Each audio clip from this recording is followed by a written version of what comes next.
going on. This is the training element.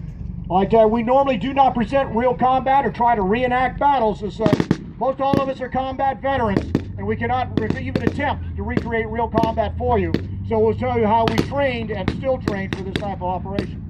Like I say, we've now made contact with the enemy. The first fire team is in place. They're starting to lay down a base of fire. The squad team leaders called up for additional support, a tank.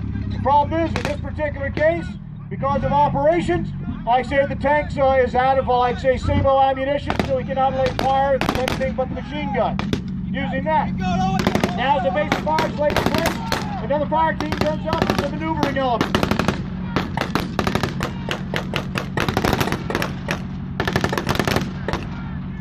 And as each fire team lays the base of fire, they can alternate back and forth to be able to leapfrog against the enemy.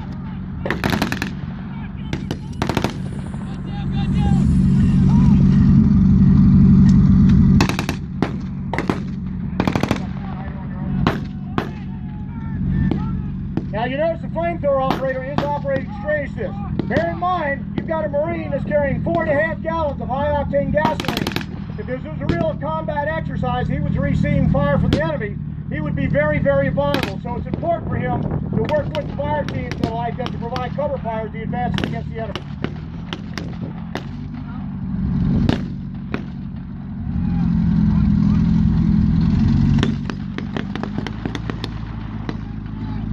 As you can see in the field, each fire team does have its own support element with a firing automatic to be able to lay fire down against the enemy. One of the advantages we had by 1944, like that, the vast majority of the Marines, unlike their counterparts in Japan, now had semi-automatic weapons. So the base and volume of fire we could lay against an enemy was far increased compared to what we used to be able to provide.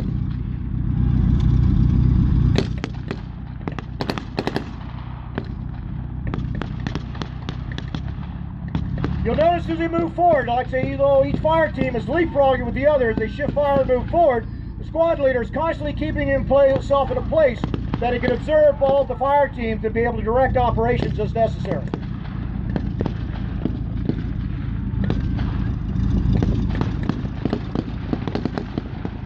Now as they suppress fire against it like that, the flamethrower moves in. Now again, he is not trying to burn out the bunker, although that hopefully might be a positive side effect. What he's trying to do is suppress those people inside the bunker if he can't get them directly with fire, allowing the fire teams to then sweep forward, use a satchel charge, hand grenade, or small arms to take out the opponent.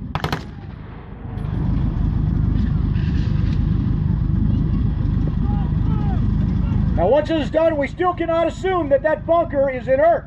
Like that, at this point, the Marines will continue to advance, lay down fire, and will fight through the position.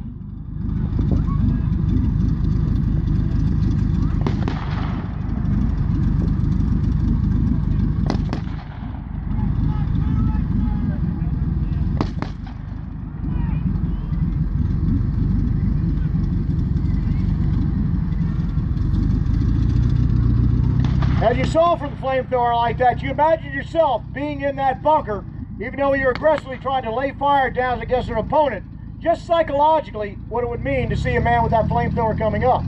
But on the other side of that coin, you also have to consider the psychological element of the operator on this. The flamethrower, like so many other weapons at the time, is not necessarily a user-friendly weapon. As I said, he's carrying 4.5 gallons of high-octane gasoline on his back. As the Marines fight through, go ahead and set a hasty 180 up like that after fighting through the target, they'll clear and lock. But to give you an idea of the importance, we just showed technology, how that technology has impacted over the last 60 to 70 years, warfighting development, and how we actually provide tactics. But the key element is, these Marines are current active duty. Many of them have just come back from in-country and like say involved in combat. They're representing the heritage of 70 years ago of Marines that are their forefathers. The key element here to walk away to the importance of this museum and such is not all the technology you see around it, but as Richard said earlier like that, it's about us as a people. Every generation of soldier, sailor, Marine, airman, Coast Guard and like that, it's not the technology they had available to them, it was that Marine or soldier behind the trigger that made the difference.